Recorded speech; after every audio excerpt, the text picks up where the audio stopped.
উপন্যাসৰ কাহিনীয়ে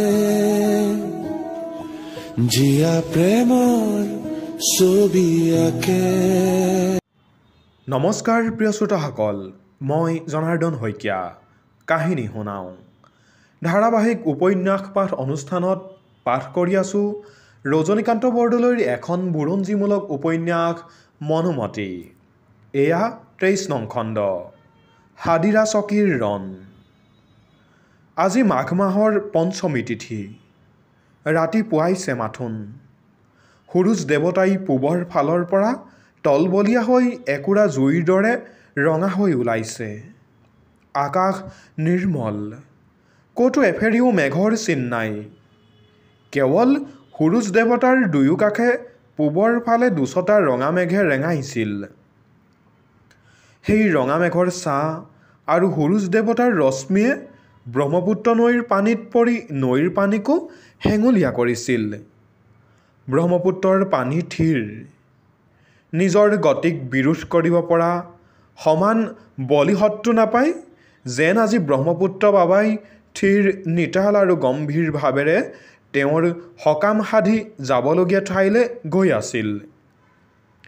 ঠিক এনে সময়তে, এনে দিনতে ৰাতিপুৱাই ব্ৰহ্মপুত্ৰ নৈৰ পাৰত গোৱালপাৰা নগৰৰ উত্তৰ পাৰে হাদিৰা চকীৰ চাপৰি এটাত হাতে হাতে হেল জাঠি তৰোৱাল শিলৈ লৈ 5,000 মানুহ গোট খাইছিল। এই মানুহ 4 দল। তেওঁবিলাকৰ পিছত অলপ আঁতৰত এখন চন্দাতাপ্তৰী তাৰ তলত ৰূপৰ শৰাই এখন আগত লৈ এজন ৰজা। এই ৰজাজনেই অসমৰ শেষ ৰজা স্বৰ্গীয় চন্দ্ৰকান্ত সিংহ। মানৰ লগত গুৱাহাটীত এবাৰ যুঁজি মানক বলে নোৱাৰি তেওঁ গোৱালপাৰালৈ পলাই ডেভিডছন চাহাবক সহায় খুজি সহায় নাপাই মৰণত শৰণ দি হাদিৰালৈ পাৰ হৈ আহি 4-5 হেজাৰ সৈন্য গোটাই আৰু পঞ্জাৱৰ পৰা 500 মান শিখ আনি মানৰ লগত আজি এটা শেষ ৰণ দিবলৈ সাজু হৈছিল। কিন্তু তেওঁৰ মইনবৰীত থকা মানক আগচি গৈ ধৰিবলৈ বুদ্ধি ফাঁকি নহ'ল। আগদিনাই কটকী পঠাই মান ক'ত আছে কি কৰিছে বুজ লোৱাই তেওঁ আজি তেওঁৰ সৈন্যবিলাকক যুঁজলৈ শাৰী কৰিলে। তেওঁৰ ৰণুৱা 4 ফৈদ, এজাক শিখ, এজাক আহোম, এজাক মুছলমান আৰু এজাক অসমীয়া কোচ কছাৰী কলিতা। শিখ জাতৰ চৈতন্য সিংহ, আহোম জাকৰ চাৰু, মুছলমান জাকৰ মীৰ দৌলা আৰু অসমীয়া জাকৰ কৃষ্ণৰাম নামেৰে 4জন সেনাপতি। শিখ আৰু মুছলমানবিলাকে হাতে হাতে তৰোৱাল লৈ যুদ্ধক্ষেত্ৰৰ সোঁহাতে, আহোমহঁত বাওঁহাতে আৰু অসমীয়া জাক মাজত আছিল। কোচ কছাৰীৰ ৰণুৱাহঁতৰ হাতে হাতে হেল, জাঠি, ধনু আৰু কাঁড়। 1200 মান আহোমৰ হাততো ধনু আৰু কাঁড়। আহোমহঁতৰ আগত 4টা বৰটোপ পতা। ৰণুৱাবিলাকে এইদৰে শাৰী হৈ সাজু হলত স্বৰ্গদেৱে সেনাপতি 4জনকে মতাই নিয়ালে। তেওঁবিলাকে ৰজাৰ আগত গৈ আঁঠু ল'লে। ৰজাই পোনেই ৰূপৰ শৰাইৰ পৰা নিজ হাতে তামোল পাণ লৈ শিখ সেনাপতি চৈতন্য সিংহক দি ক'লে, সেনাপতি, মই শুনিছোঁ তোমালোকৰ সদৃশ বীৰ হেনো পৃথিৱীত নাই। মোৰ এই ৰাজ্য মানে ছাৰখাৰ কৰিলে। আজিৰ যুঁজত যদি তুমি চন্দ্ৰকান্ত ৰজাক তেওঁক হৰুৱা সিংহাসন লৈ দিব পাৰা তেন্তে তুমি অসমৰ ৰজাক চিৰকৃতজ্ঞতাৰে জৰীৰে বান্ধি ৰাখিলা। জগতত তোমালোকৰ অক্ষয় কীৰ্তি ৰ'ব। ৰজাক এই সাদৰ সম্ভাষণত চৈতন্য সিংহে ক'লে, মহাৰাজ, মোৰ ৰণুৱাবিলাকে সৈতে স্বৰ্গদেৱৰ অৰ্থে নিজৰ মূৰ দিম। আপুনি জানিব যেতিয়ালৈকে শিখৰ গাত এক বিন্দু তেজ থাকে তেতিয়ালৈকে শিখে ৰণত পিছ ভৰি নকৰে। ৰজাই ক'লে, বীৰ, তোমালোকৰ বীৰত্বক জগতে বখানে। বাৰু তুমি যোৱা। ৰজাৰ এই আদেশ পাই চৈতন্য সিংহ নিজৰ ফৈদলৈ গ'ল। তেতিয়া শিখহঁতে জয় আছাম মহাৰাজা কি জয় এই বুলি জয়ধ্বনি কৰিলে। চৈতন্য সিংহক সম্ভাষণ কৰি উঠি ৰজাই মীৰদৌলা আৰু কৃষ্ণৰামকো এইদৰে গুহাপান দিলে। তেওঁবিলাক দুজনেও আমি স্বৰ্গদেউ অৰ্থে প্ৰাণ দিম বুলি নিজ নিজ ফৈৰলৈ গ'ল। তেতিয়া তেওঁবিলাকৰ ৰণুৱাহঁতেও জয় স্বৰ্গদেউৰ জয় বুলি জয়ধ্বনি কৰিলে।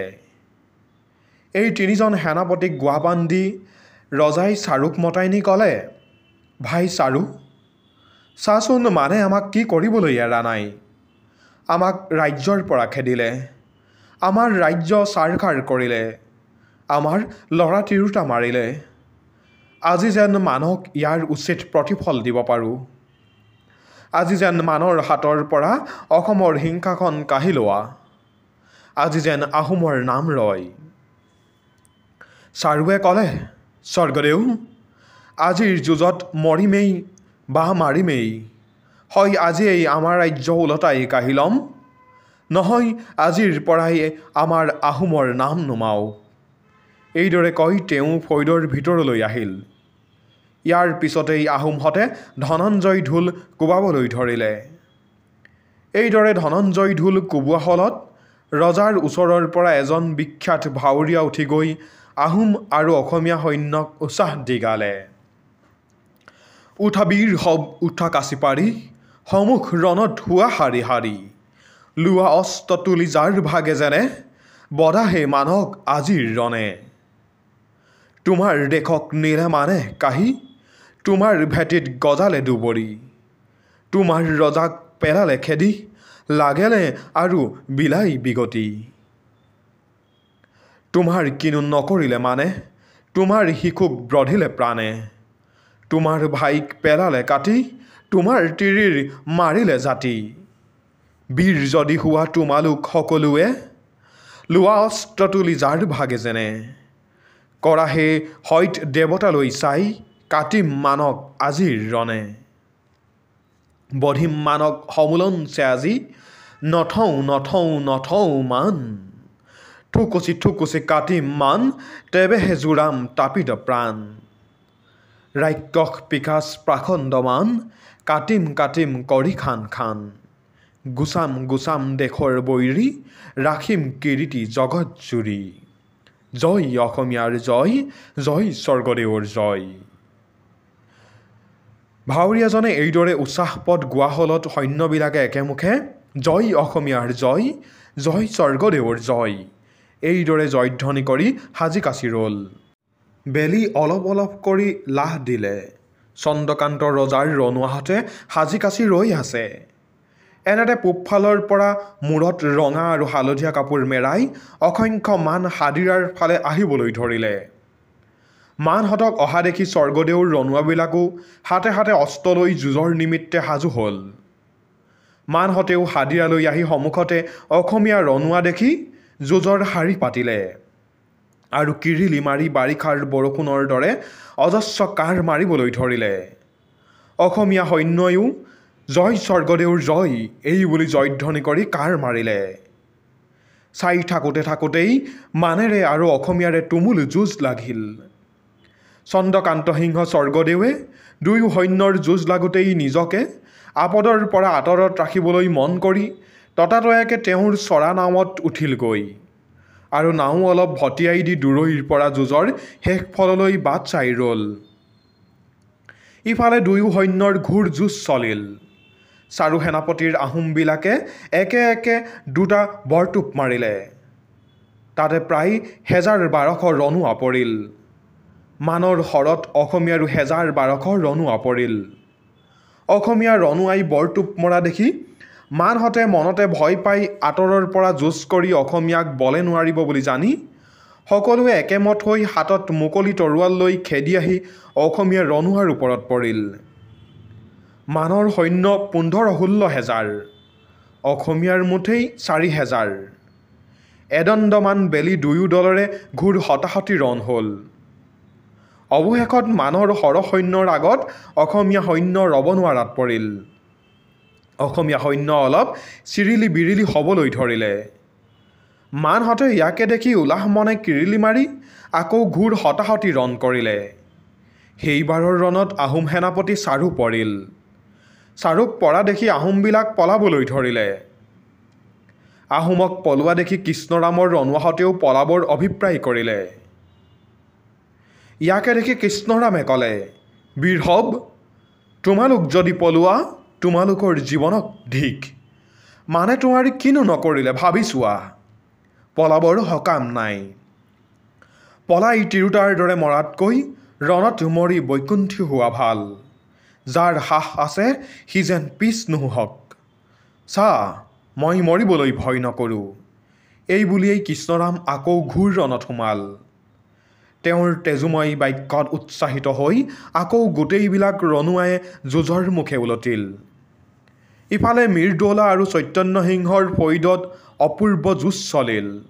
মীৰদৌলাৰ মুছলমান আৰু চৈতন্য সিংহৰ শীৰ্ষত ৰণত মুঠেই পিছ ভৰি নহ'ল। মুছলমানহঁতে আল্লাহু আকবৰ বুলি ধ্বনি কৰি আৰু শিখহঁতে গুৰু নানকক স্মৰি মৰণত শৰণ দি মানহঁতে সৈতে হতাহতি যুঁজ কৰিলে। অসভ্য মানহঁতক থুকুচি কাটিলে।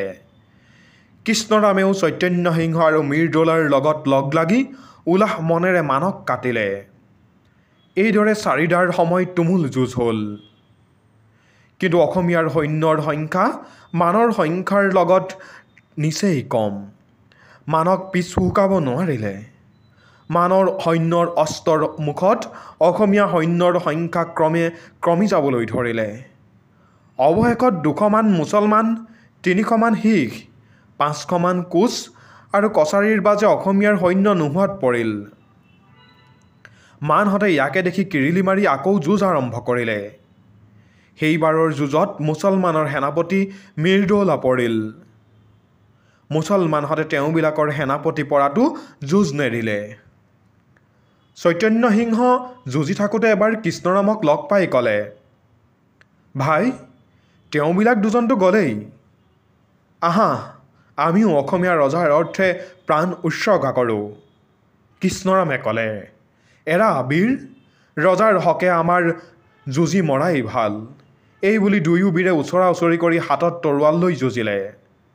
পঞ্জাবীসকলে আৰু মুছলমান কছাৰীবিলাকেও জীৱনৰ আশা এৰি মানৰ লগত যুঁজিলে। এইদৰে আকৌ 2 দণ্ডমান বেলি হতাহতি ৰণ হ'ল। অৱশেষত অসমীয়া সৈন্যৰ সংখ্যা নিচেই তাকৰ পৰিল। 40-50 জনমান শিখ, 30-40 জনমান মুছলমান আৰু 50 মান কছাৰীত বাজে অসমীয়াৰ সৈন্য নোহোৱা হ'ল। মানহঁতে 2 জন সেনাপতিকে বেৰি লৈ অস্ত্ৰ চলাবলৈ ধৰিলে। অৱশেষত যুঁজত ভাগৰ লাগি কৃষ্ণৰাম অৱশ হ'ল। তেওঁৰ হাতৰ তৰোৱাল সুলকি পৰিল। চৈতন্য সিংহলৈ চাই ক'লে, বীৰ, মই আহিলোঁ। চৈতন্য সিংহে ক'লে, ভাই যোৱা, ময়ো যাব লাগিছোঁ। এই বুলি চৈতন্য সিংহ আকৌ যুঁজত সোমাল। কৃষ্ণৰামক মানহঁতে বেৰি ধৰি অস্ত্ৰ চলালে। কৃষ্ণৰাম লাহে লাহে অৱশ হ'ল। ঈশ্বৰক স্মৰি বীৰ কৃষ্ণৰামে অনন্ত কাললৈকে চকু মুদিলে। ইফালে মানৰ যুঁজত বীৰ চৈতন্য সিংহ পৰিল। তেওঁ গুৰু নানকক স্মৰি অসমীয়া ৰজাৰ অৰ্থে প্ৰাণ এৰি বৈকুণ্ঠী হ'ল। হাদিৰাৰ যুঁজত মানৰ জয় হ'ল। অসমীয়া ৰজাৰ সিংহাসন পোৱাৰ আশা একেবাৰে গ'ল। চন্দ্ৰকান্ত সিংহ স্বৰ্গদেৱে চকুৰ লো টুকি টুকি নাও ভটিয়াই দিলে। মানহঁতে হাদিৰা চকীত কোঠ মাৰিলে। প্ৰিয় শ্ৰোতাসকল, পৰৱৰ্তী খণ্ড শুনিবলৈ আমাৰ সৈতে সংযুক্ত হৈ থাকিব। ধন্যবাদ।